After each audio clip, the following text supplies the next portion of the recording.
नमो अरिहन्ताणं नमो सिद्धाणं नमो आयरीयानं नमो वज्रायाणं नमो लोये सव्यसाहूनं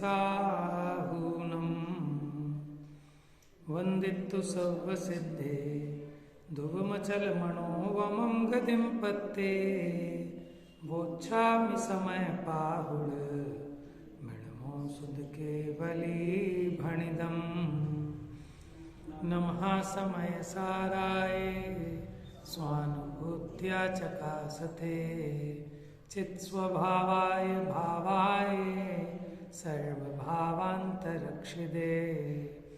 निज स्वरूप को परम रस जामे भरो अपार वंदो परमानंदमय समय सार अविकार। तो अपना बंद अधिकार प्रारंभ हुआ था। बंद माने कि बंधना, कहीं रुकना। कि किससे बंधता है ये जीव? देखो, व्यवहार से कहें तो कर्मों से बंधता है, और निश्चय से देखें तो अपनी अज्ञानता से, अपने मोह राग द्वेष से बंधा है। कोई इसको बांध नहीं सकता। पेज नंबर 584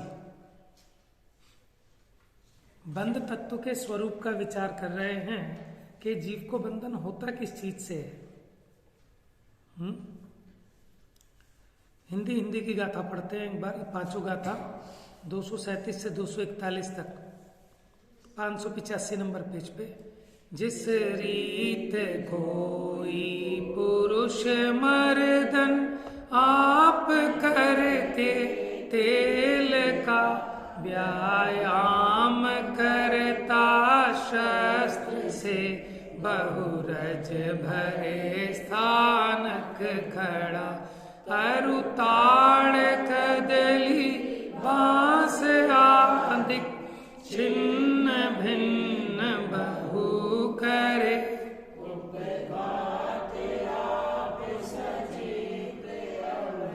अचेत द्रव्यों का करे बहु भांति के करणादि से उपघात करते उस ही को निश्चयपने चिंतन करो रजबंध है यो जानना निश्चयपने चिकनाई जो नर विषय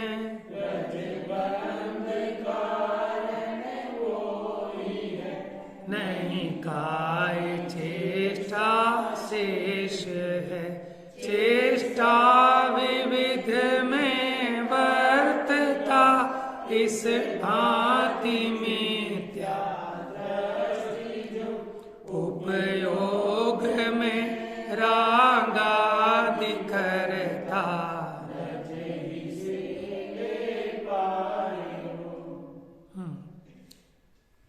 तो यहाँ विचार किया, दृष्टांत एक पहलवान का दिया कि जो व्यायामशाला में अपने शस्त्रों से, जहाँ मिट्टी बहुत है ऐसे स्थान में वो व्यायाम करता है अथवा अपने शस्त्र चालन का अभ्यास करता है, तो उसे जो मिट्टी चिपकती है उसका क्या कारण है? कि मिट्टी बहुत है वहाँ इसलिए चिपकती है क्या?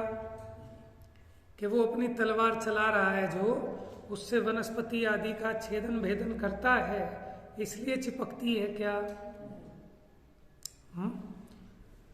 तो ये कहते हैं कि उसकी जो चिकनाई लगा रखी है उसने अपने शरीर पर, उसके कारण वो उसको रज चिपकती है।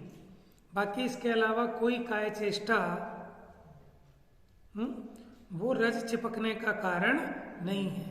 उसी प्रकार ये जो मिथ्या दृष्टि है, अज्ञानी है, ये उपयोग में जो रागादि करता है, रागादि की चिकनाई पैदा करता है अपने उपयोग में, उसी से कर्म का लेप होता है, बाकी किसी से नहीं होता। माने जो एक काया की चेष्टा अधिक करता है उससे बंध का संबंध नहीं है। बंध का संबंध तो इसके उपयोग में वो कसाय होती है, वो जो चिकनाहट होती है उसके कारण कर्म का लेप होता है। आइए टीका देखते हैं।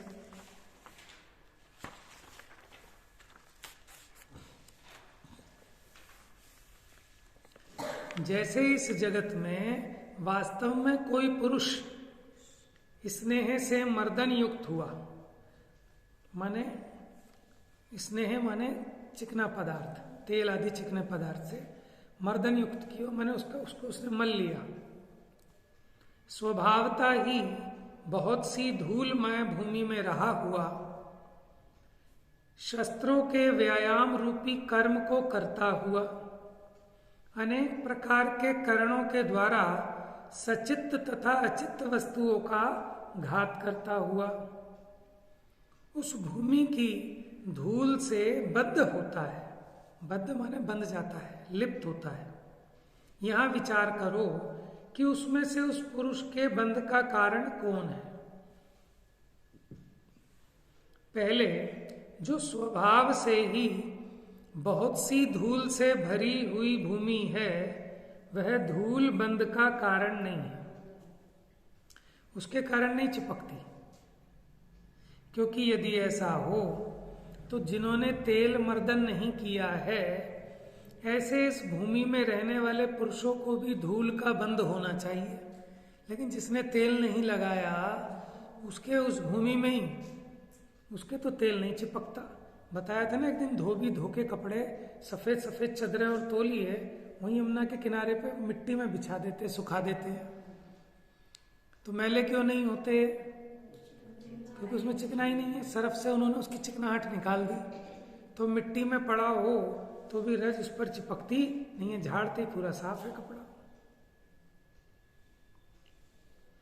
तो कहते हैं अगर वो धूल वाली भूमि के कारण बंद होता तो जिसने चिकनाई नहीं लगाई उस व्यक्ति को भी धूल बंधनी चाहिए, लेकिन उसके धूल नहीं चिपकती। तो मैंने एक जो पहला ऑप्शन था वो तो ये सिद्ध हुआ कि उस धूल के कारण बंद नहीं होता। अब आगे सिद्धांत लगा के बताएंगे आगे की गाथाओं में।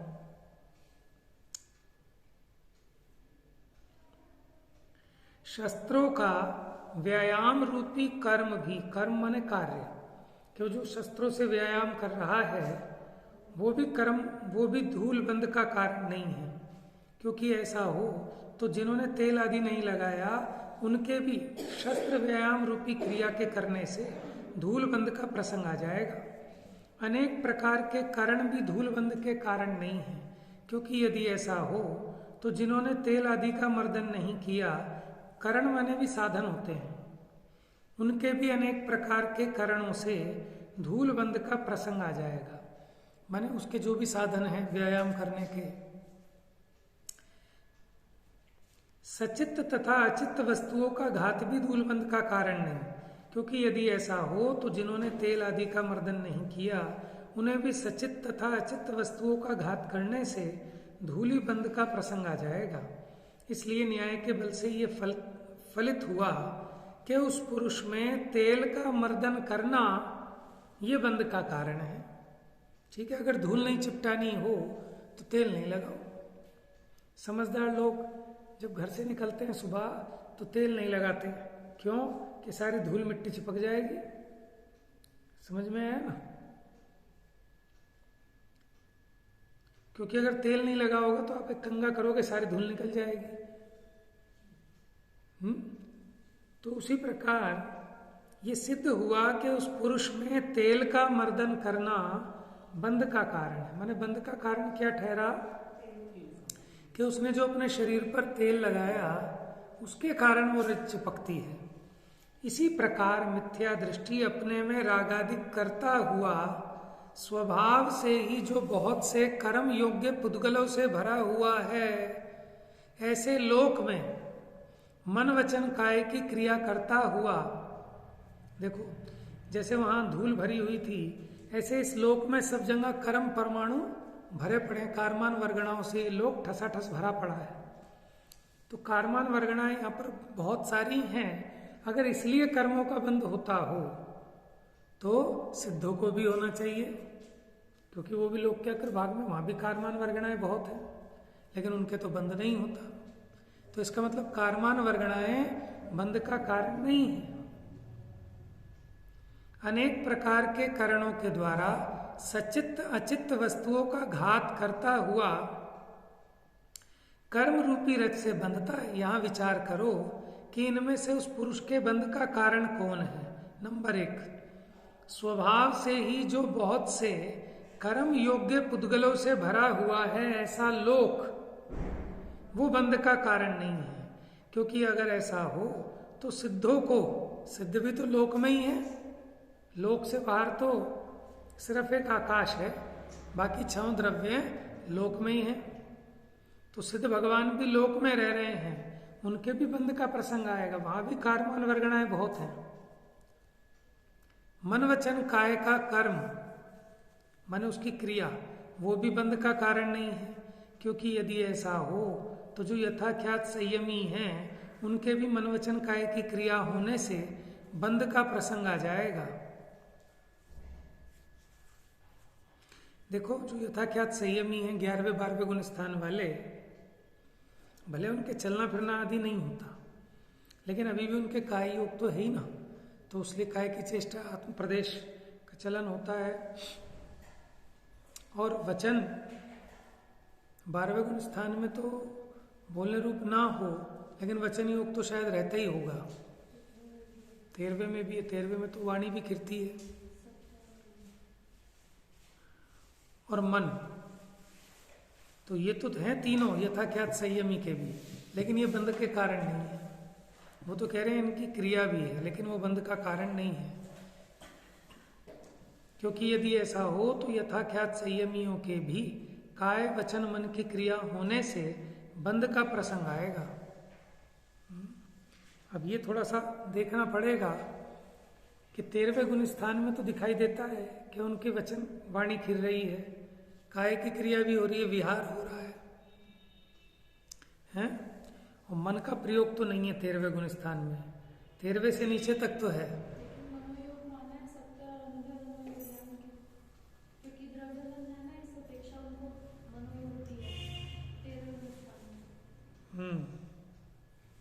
अब 12वें गुण स्थान वाले जो हैं वो तो ध्यान का काल है तो 13वां भी, वो तो केवली भगवान तो बहिर्मुखी होते ही नहीं, केवल ज्ञान हो गया तो ध्यान की वहां वो व्यवस्था नहीं है।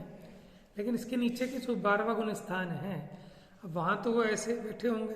12वें गुण स्थान में तो विहार भी नहीं होता, वाणी भी नहीं खिरती, तो फिर वहां ये थोड़ा सा लगाना कठिन लगता है कि उनको मनवचन काय की क्रिया कैसे है यथाख्यात संयमियों को। तो हम ऐसा करते हैं ना, 13वें गुण स्थान वालों को लगा लो, वो भी तो यथाख्यात संयमी है 13वें गुण स्थान वाले भी, तो उनके वो वचन की और काया की क्रिया होने पर भी उनको बंध नहीं होता। इसका मतलब मन वचन काय की क्रिया भी कर्म बंध का कारण नहीं है।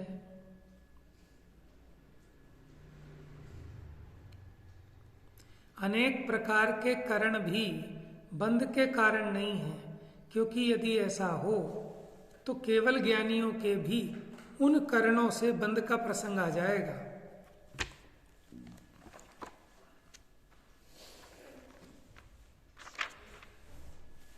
अब यहां करण के लिए केवल ज्ञानी का उदाहरण ही दिया, यथाख्यात संयमी का वहां दिया, तो यहां करण में क्या कहना चाहते हैं देखते हैं, अनुशीलन में मिलेगा।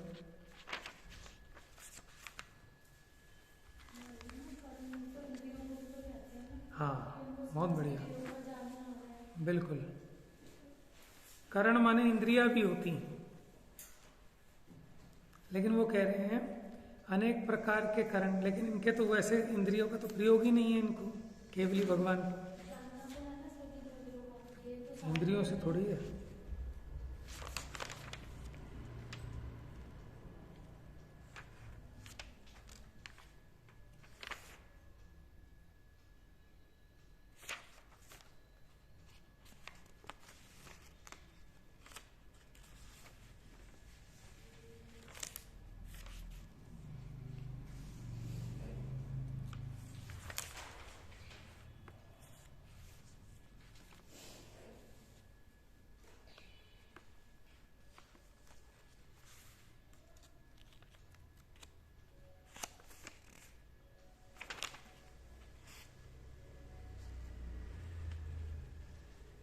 इन्होंने तो करण का अर्थ इंद्रिय ही किया है।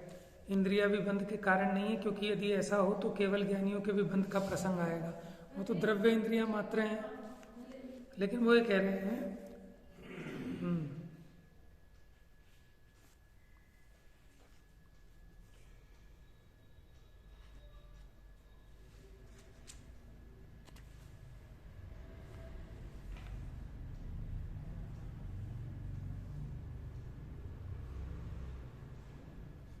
खुलासा नहीं है उसका बात का ज्यादा।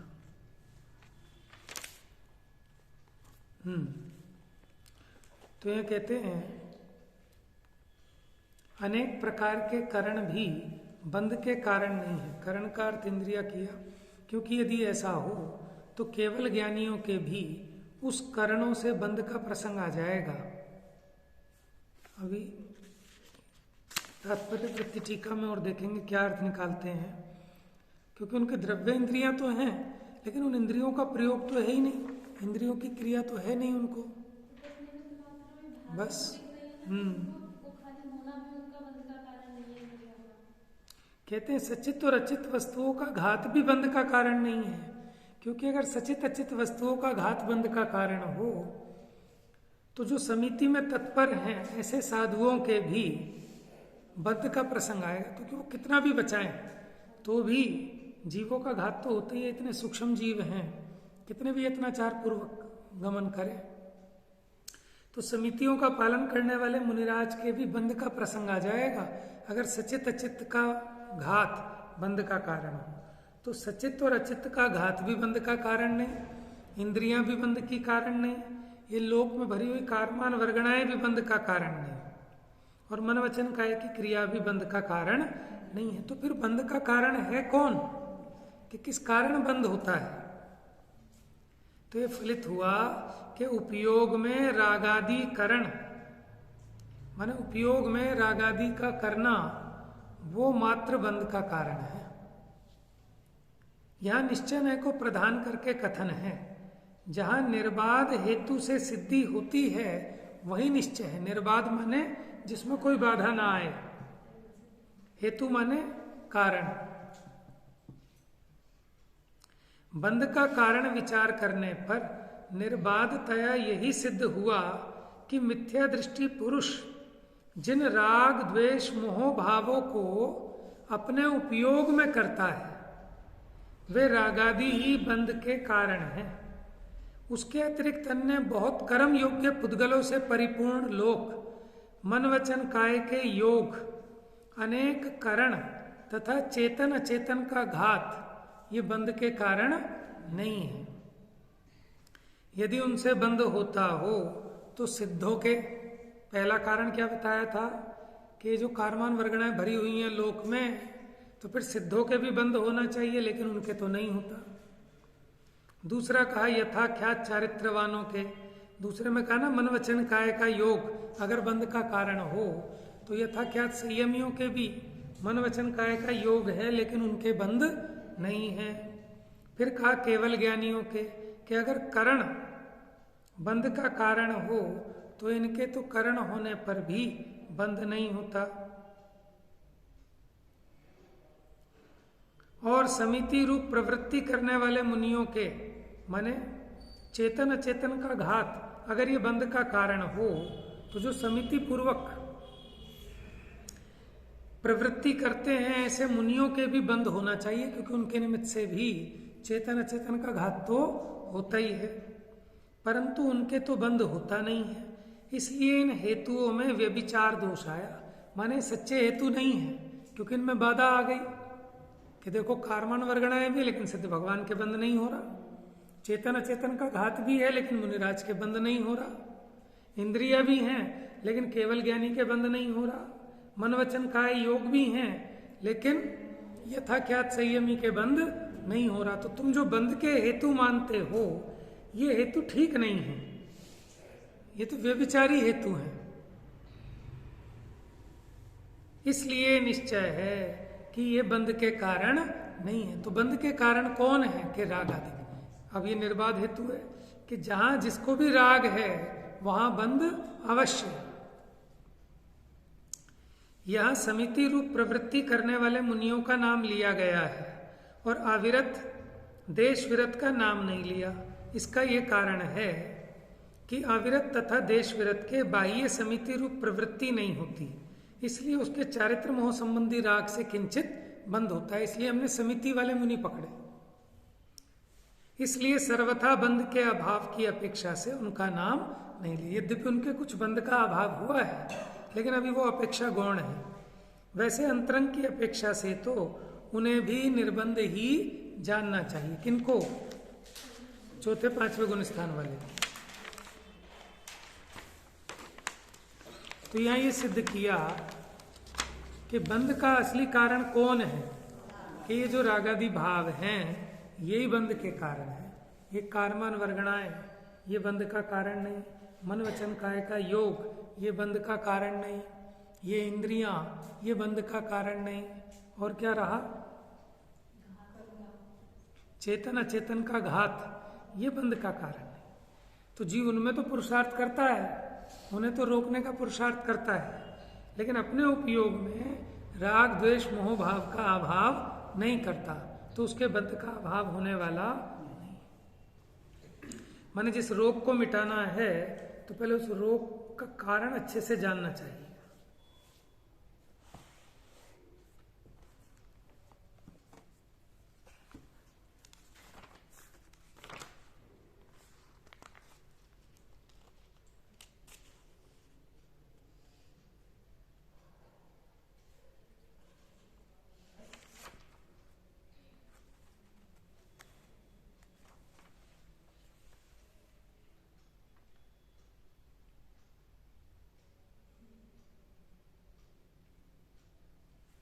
कलश पढ़ते हैं, जो पहले तात्पर्य वृत्ति देख लें। इसमें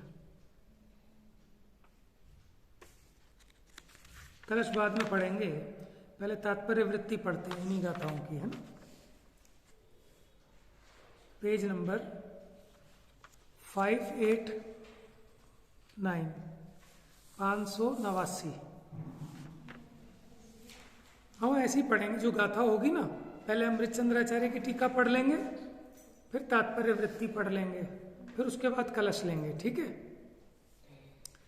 अगली पेज पे है, यही है शायद, ऊपर लिखा है ना, समूह पीठिका का अनुवाद। माने वैसे ही दो ग्रंथ हैं अलग अलग छपे हुए। एक में अमृत चंद्राचार्य की टीका है जिसको कहते हैं आत्मख्याति, दूसरा जयसेन आचार्य की टीका है, उसको कहते हैं तात्पर्य वृत्ति। अब इन दोनों को इसमें शामिल कर दिया एक ही ग्रंथ में। अब बंध प्रवेश करता है, कहाँ प्रवेश करता है? रंगमंच पर, क्योंकि नाटक का एक रूपक है। तो यहाँ जय नाम को भी पुरुषो इस गाथा से प्रारंभ करके पाठ्यक्रम से 56 गाथाओं तक कथन करते हैं। उन 56 गाथाओं में पहले बंध के स्वरूप की सूचना करने की मुख्यता से 10 गाथाएं हैं। फिर निश्चय नय से हिंसा अहिंसा, व्रत अव्रत दोनों का लक्षण कथन रूप से ऐसी 7 गाथाएं हैं। उसके बाद बहिरंग द्रव्य हिंसा होवे या ना होवे, निश्चय से हिंसा का अध्यवसाय ही हिंसा है। माने हिंसा का जो अभिप्राय है वही हिंसा है, भले ही बाहर में जीव मरे या ना मरे, प्राणी मरे या ना मरे, हिंसा यत्नाचार से तब बंद होता है नहीं, जब रहे यत्नाचार से। तो वो गाथा इसी की है। ऐसे प्रतिपादन रूप से 6 गाथाएं हैं। उसके बाद निश्चय रत्नत्रय लक्षण, जो भेद विज्ञान, उससे विलक्षण माने विपरीत लक्षण,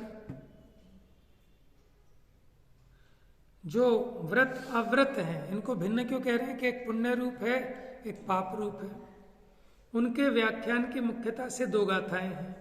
फिर उसी ही भाव पुण्य पाप रूप व्रत अव्रत के शुभ अशुभ बंध के कथन की मुख्यता से 13 गाथाएं हैं। इस तरह समूह रूप से 15 गाथाएं हैं। उसके बाद निश्चय में रहकर व्यवहार का निषेध किया जाता है, ऐसी 6 गाथाएं हैं। उसके बाद राग द्वेष रहित ज्ञानियों के प्रासुक अन्न पान आदि आहार बंध का कारण नहीं होता। क्या कह रहे हैं? जो राग द्वेष से रहित ज्ञानी हैं वो अनाज भी खाते हैं, आहार भी करते हैं, ठीक है ना, माने सारी क्रियाएं हो रही हैं, लेकिन इससे उन्हें बंध नहीं होता। है?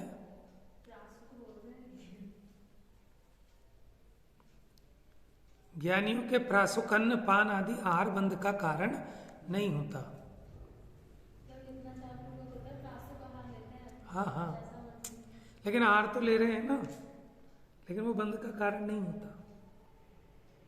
देखो ऐसा नहीं है कि सूत के भोजन में हिंसा नहीं होती होगी, ठीक है, होती है सूक्ष्म जीवों की, कितना भी बचाते बचाते फिर भी, लेकिन फिर भी उसको बंद नहीं है। क्यों? कि वो भोजन प्रासुक है इसलिए नहीं, क्योंकि यत्नाचार पूर्वक माने वो तीव्र आसक्ति का त्याग किया।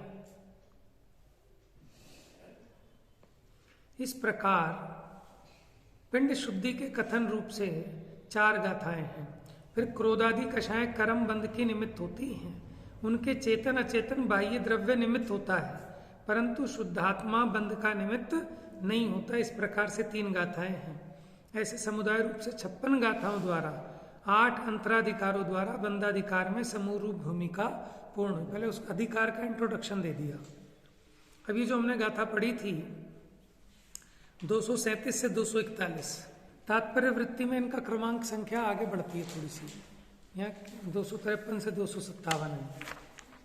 अगला पेज 590 नंबर, जो गाथा पढ़ी थी उसी की टीका।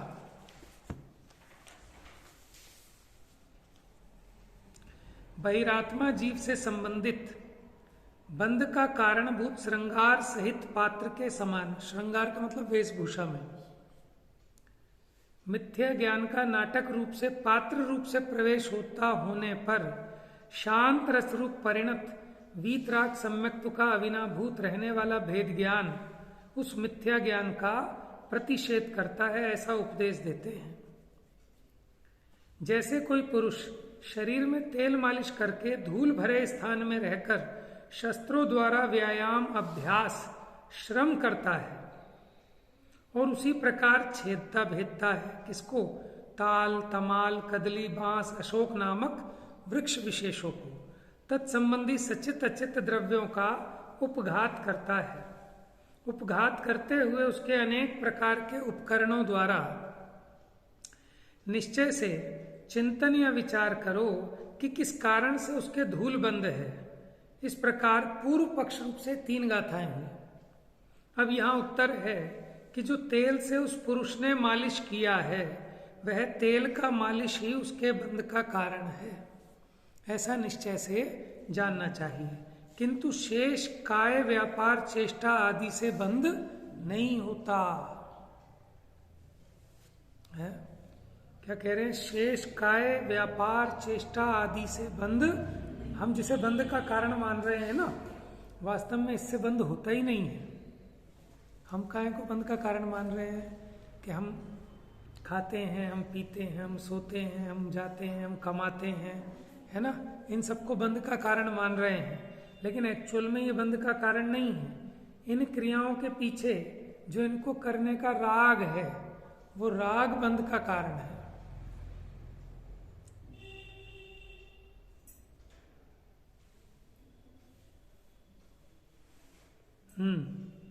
तो वो तेल मालिश उसके बंध का कारण है, शेष काय व्यापार चेष्टा आदि से बंध नहीं होता। ठीक है, ये सूत्रों का प्रश्नोत्तर रूप से दृष्टांत पूरा हुआ। ये तो पूरा का पूरा दृष्टांत था कि रज क्यों नहीं बनती उसको, क्योंकि तेल नहीं लगाया, और क्यों बंधी कि जिसने तेल लगाया। अब सिद्धांत कहते हैं, इस प्रकार पूर्वोक्त दृष्टांत द्वारा मिथ्या दृष्टि जीव के विविध काया आदि व्यापार चेष्टाओं में प्रवर्तमान होने से बंद नहीं होता। मिथ्या दृष्टि, ये जो अनेक प्रकार की काया आदि चेष्टाओं में वर्त रहा है, मिथ्या दृष्टि को उससे बंद नहीं है।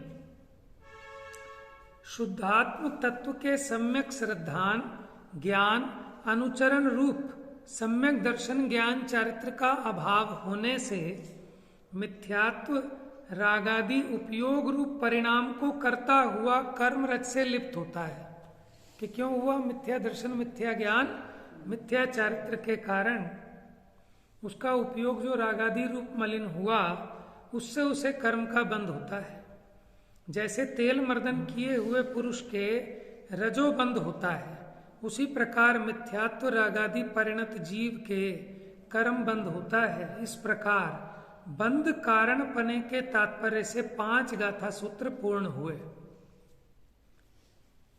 समझ में? देखो कितनी सरलता से समझाया। 3 गाथाएं तो उदाहरण में समझा दी कि बच्चे को भी समझ में आ जाए कि देखो धर्म कितना आसान है। धर्म के लिए बहुत ज्यादा बुद्धि नहीं चाहिए कि इतनी सी बात से समझ में आ जाएगा कि क्यों चिपक रही है धूल। उसी प्रकार तेरे को मोह राग द्वेष का जो भाव है, इसके कारण तेरे को कर्म का बंध होता है। तो अगर कर्म का बंध नहीं चाहता तो मोह राग द्वेष का अभाव कर। अब आ जाओ पिछले पेज पे 588 नंबर पे।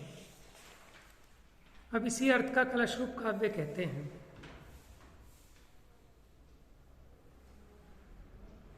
बताओ भाई, पढ़ो इसको, लेके आए इसकी। पृथ्वी छंद है। न कर्म बहुलम जगन्न चलनात्मकम करम वा नानैक करणानि वाना चिद चिद विदो बंध कृत यदैक्यमुपयोग भू समुपयाति रागादिभि स एव किल केवलम भवति बंध हेतुर्नृणाम। हिंदी पढ़ते हैं इसकी अनुवाद। कर्म किए वर्गणाएं बंध का कारण नहीं, अत्यंत चंचल योग भी है बंध के कारण नहीं। करण कारण है नहीं चिद, अचिद हिंसा भी नहीं, बस बंध के कारण कहे ज्ञानमय रागादि। क्या ज्ञान रूप जो रागादि भाव हैं मात्र वही बंध के कारण है। ये कलश पे अमृतचंद्राचार्य ने लिखे हैं और जो उन्होंने अपनी टीका में बात कही उसको कलशों में परोसा है। कर्म बंध को करने वाले कारण ना तो वह कर्म योग्य पुद्गलों से भरा हुआ लोक है, न चलन स्वरूप कर्म यानी मन वचन काय की क्रिया रूप योग है, न अनेक प्रकार के कारण हैं और न चेतन अचेतन का घात है, किंतु उपयोग में माने आत्मा रागादि के साथ जो ऐक्य को प्राप्त होता है वही एकमात्र वास्तव में पुरुषों के बंध का कारण है। तो स्त्रियों के बंध का कारण तो नहीं है, हैं? सब आ गए समझ में।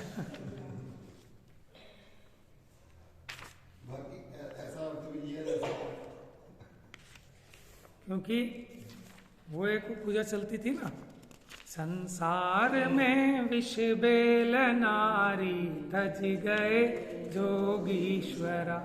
जब भी होता था तो विवाद होता था इस पे कि विष बेल नारी को क्यों लिखा, क्या पुरुष विष के बेल नहीं है, ये क्या अमृत की बेल है? समझ में आया कि हाँ, तो मैंने एक उसका प्रतीक रूप में लिख दिया है। मैंने उसके प्रति जो आकर्षण का भाग है वो विष बेल है, नारी विष की बेल नहीं है। अरे इतनी सतियां हुई हैं, वो विष की बेल कैसे हो सकती है? तीर्थंकर की माता इतनी पूज्य, वो विष की बेल कैसे? तो स्त्री विष की बेल नहीं है, वो स्त्री के प्रति जो आकर्षण का भाव है वो भाव विष की बेल है। ऐसी पुरुष के प्रति जो आकर्षण का भाव है वो विष की बेल है। अब जो कवि जब लिखते हैं तो कवि जब लिखेगा माने स्वयं पुरुष है तो उसी भाषा में लिखेगा, लेकिन लगा तो सबको अपने हिसाब से लगा लेना चाहिए। जैसे वो है ना, तुमसे लागी लगन, उसमें अंत में आती है ना लाइन कि पंकज क्या है, पंकज व्याकुल भया। तो हम सब भी वही पढ़ते हैं, पंकज व्याकुल भया, कि पंकज भया सो भया, तू तो नहीं भया। भले ही पढ़ना आप वही पंकज व्याकुल भया, लेकिन आप लगाना ये कि मैं व्याकुल हुआ। समझ में आया? तो ऐसे ही यहां पर भी वो कवि ने जो भी लिखा उसके आप भाव को समझना।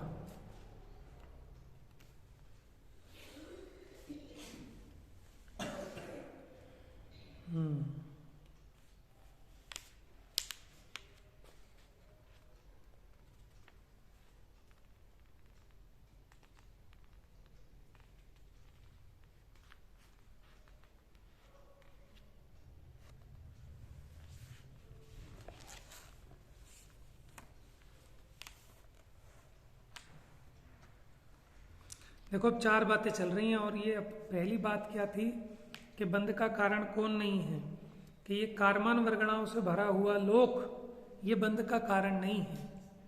क्यों? क्योंकि अगर ये बंध का कारण होता तो फिर इसमें सिद्ध भगवान भी हैं, उनको भी कर्म बंध होना चाहिए था, ये बंध का कारण नहीं है। दूसरा क्या कहा कि मन वचन काय योग वो भी बंध के कारण नहीं है, क्योंकि अगर मन वचन काय योग से बंध होता तो 13वें गुण स्थान में भी मन वचन काय योग है, उनके द्वारा भी उनको भी कर्म बंध होता, लेकिन उनको तो नहीं होता, इसलिए रागादि अशुद्ध भाव हैं वही कर्म बंध के कारण है। फिर उन्होंने कहा करण यानी 5 इंद्रियां और छठा मन ये भी बंध के करता नहीं, क्योंकि सम्यक दृष्टि जीव के 5 इंद्रियां भी हैं और छठा मन भी है, उनके द्वारा पुद्गल द्रव्य के गुण का ज्ञायक भी है, माने 5 इंद्रियों का कार्य भी चालू है। 5 इंद्रियों से पुद्गल ही जानने में आता है ना? इंद्रियों के द्वारा रूपी पदार्थ ही तो जानने में आएगा, क्योंकि इंद्रियां तो रूपी पदार्थ का विषय बनाती है और 6 द्रव्यों में रूपी तो पुद्गल ही है, तो पुद्गल के गुण का ज्ञायक है इन इंद्रियों के द्वारा कौन? सम्यक दृष्टि भी। अगर मात्र 5 इंद्रियों और मन से कर्म का बंध होता, ये मैं इसमें से पढ़ रहा हूं, अब पांडे राजमल जी की टीका है बाल बोधनी, तो ये सही बैठ रही है बात कि देखो मनोवचन काय में इन्होंने अरंत को लगा लिया और इंद्रियों में करण में सम्यक दृष्टि को लगा लिया, क्योंकि उसके इंद्रियों के भोग भी हैं। 5 इंद्रियां भी हैं, मन भी है, उसके द्वारा पुद्गल द्रव्य के गुण का ज्ञायक भी है। जो 5 इंद्रिया और मन मात्र से कर्म का बंध होता तो सम्यक दृष्टि जीव को भी बंध होता, इसलिए जो रागादि अशुद्ध भाव हैं तो कर्म का बंध है, यानी 5 इंद्रिय और छठे मन के कारण बंध का संबंध नहीं है। अगर रागादि अशुद्ध भाव नहीं है तो वो 5 इंद्रिय छठा मन रहते हुए भी कर्म का बंध नहीं है। फिर जीव के संबंध सहित एक इंद्रिय आदि शरीर मन चित्त हो गए, चेतन पदार्थ हो गए, और अचेतन माने जीव के संबंध रहित पाषाण लोह माटी उनका मूल से विनाश वो भी बंध का कारण नहीं, माने चेतन अचेतन का घात भी बंध का कारण नहीं, क्योंकि कोई महामुनीश्वर भावलिंगी मार्ग में चलते हैं, देव योग से सूक्ष्म जीवों को बाधा होती है, सो तो जीव घात मात्र से बंद होता तो मुनीश्वर के भी वो हिंसा का बंद होना चाहिए, लेकिन उनको तो नहीं होता। इससे सिद्ध हुआ कि रागादि अशुद्ध परिणाम है, उन्हीं से कर्म का बंध है। तो फिर जीव घात का सहारा कुछ नहीं है, जो रागादि अशुद्ध भाव नहीं है तो कर्म का बंध नहीं है, तो फिर जीव घात का सहारा कुछ नहीं है। तो इसमें से लोगों को लगता है कि साहब देखो स्वच्छंदी हो जाएंगे, क्या कह रहे हैं कि कोई मनोवचन काया की चेष्टा वो बंध की कारण नहीं, चेतन अचेतन का घात वो बंध का कारण नहीं, ये कारमान वर्गणाएं वो बंध की कारण नहीं, मनोवचन काय की क्रिया वो बंध की कारण नहीं, कि तुमने ये तो सुना ये बंध की कारण नहीं, लेकिन इनके प्रति जो राग है वो तो बंध का कारण है ना। इसको लगता है कि साहब ये बंध की कारण नहीं है, तो फिर अब तो स्वच्छंदी हो जाएगा। स्वच्छंदी कैसे हो जाएगा कि देखो बिना राग भाव के आपका इन क्रियाओं में प्रवर्तना नहीं होता, इसलिए अगर आप प्रवर्तेंगे तो राग पूर्वक प्रवर्तेंगे, और राग है सो बंध का कारण है ही। देखो बनारसी दास जी क्या कहते हैं, वो पढ़ते हैं, कर्म जाल वर्गणा सो जग में न बंधे जीव, बंधे न कदापि मन वच काय योग सो। दो बातें हो गई कि कारमान वर्गणा से नहीं बनता, मन वचन काय योग से नहीं बनता। चेतन अचेतन की हिंसा सो न बंधे जीव। तीसरा कारण क्या है? उसकी हिंसा से भी नहीं बंधता। बंधे न अलख पंच विषय विषय रोग सो, माने 5 इंद्रिय और उनके विषयों से भी नहीं बंधता। कर्म सो अबंध सिद्ध जोग सो अबंध जिन, के हेतु दे रहे हैं कि सिद्ध भगवान हैं, उन्हें तो कर्म बंध नहीं होता, भले वो कारमान वर्गणाएं वहां भी हैं। और योग है लेकिन फिर भी जिनेन्द्र माने 13वें गुण स्थान वाले अरहंत परमात्मा योगों के रहने पर भी अबंध है। हिंसा सो अबंध साधु ज्ञाता विषय भोग सो, और साधु उनके भी हिंसा होती है चेतन अचेतन की, लेकिन अबंध है। और जो ज्ञाता है माने ज्ञानी है, सम्यक दृष्टि, उसके विषय भोग हैं, लेकिन उनके होने पर भी उससे अबंध है। शुरू में कहा था ना निर्जराधिकार में, इत्यादिक वस्तु के मिलाप सोना बंधे जीव, बंधे एक राग आदि अशुद्ध उपयोग सो। तो इसलिए अपना पुरुषार्थ कहाँ लगाना? अगर बंध को मेटना है तो अशुद्ध उपयोग को दूर करना, उपयोग को शुद्ध करना। तो वहां जगत का ध्यान नहीं है, तो कुंद-कुंदाचार्य ने भरत क्षेत्र के जीवों पे उपकार करके कि इन जीवों का भी कल्याण हो जाए, तो जहां इनकी नजर नहीं जाती थी वहां इनका ध्यान आकर्षित किया। कि जैसे कोई मुट्ठी में सोना रख के भूल गया हो और दर दर की ठोकरें खा रहा हो, और उसको याद दिला दें कि अरे भाई क्यों परेशान हो रहा है, कि तू तो माला माल है, तेरा धनी तू ही है, कहीं तुझे कोई माने दरिद्रता की जरूरत नहीं है, देखा मुट्ठी खोल के देख। बस इतना बता दिया तो कहता है अरे भैया बड़ा उपकार है, आपने बड़ा हमारा दुख मेट दिया। तो उसने क्या दुख मेटा? कि तेरे पास तेरी निधि थी, निज निधि निज में बताई, यह किया उपकार है। कि कोई दे नहीं सकता किसी को कुछ भी, लेकिन तुझमें ये है ऐसा बता दिया।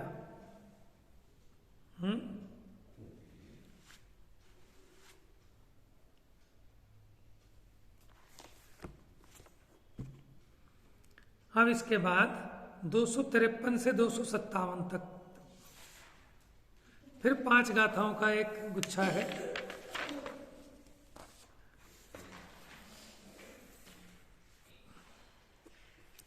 देखो गाथा हिंदी की पढ़ेंगे, बाकी कल विषय चलाएंगे, समय होने वाला है।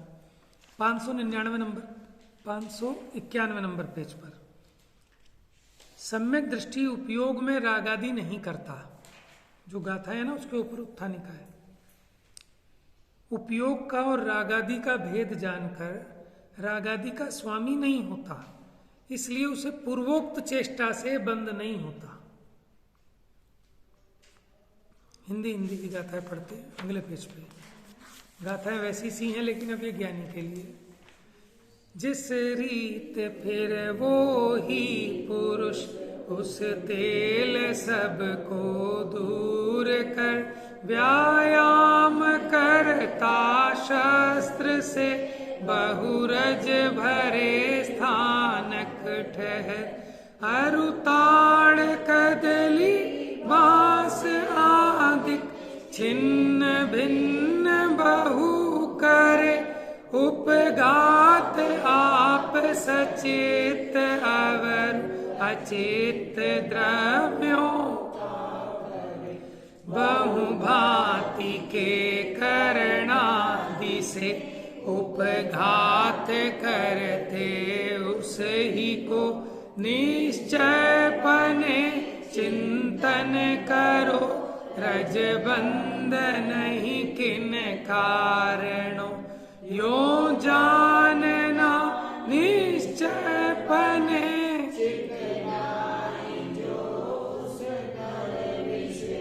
रजबंध कारण वो ही है नहीं काय चेष्टा शेष है योगों विविध में वर्तता इस भांति सम्यक दृष्टि जो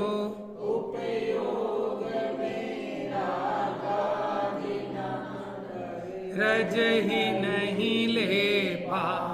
अब समझ में आ गया। अब दूसरे तरीके से विचार कराया नास्ती से कि अब वही पुरुष माने वो नहा के आ गया साबुन से, माने उसने जितना तेल था वो सारा का सारा तेल हटा दिया। अब वहीं पर आकर व्यायाम करता है, वही सब काम करता है। लेकिन अब बताओ उसको रज चिपकती है कि नहीं चिपकती? नहीं चिपकती। तो अब क्यों नहीं चिपक रही ये बताओ। पहले क्यों चिपक रही थी और अब क्यों नहीं चिपक रही? क्योंकि अब उसने तेल को दूर कर दिया है। उसी प्रकार जिस ज्ञानी ने अपने उपयोग में रागादि रूप प्रवर्तन नहीं किया तो उसको कर्म बंध भी, तो अन्वय और व्यतिरेक दोनों प्रकार से कर्म बंध के है मूल कारण निर्बाध हेतु कौन ठहरे?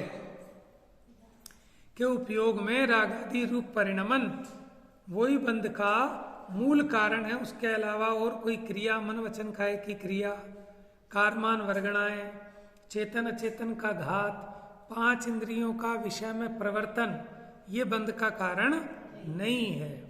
तो अब हमें अगर बंध का अभाव करना है तो हमें अपने उपयोग में राग आदि को नहीं करना। अब वो कैसे नहीं करना, उसकी क्या विधि है, फिर ये अब आगे बात चलेंगी, उसकी चर्चा कल करेंगे। मिथ्यात्म नाश वे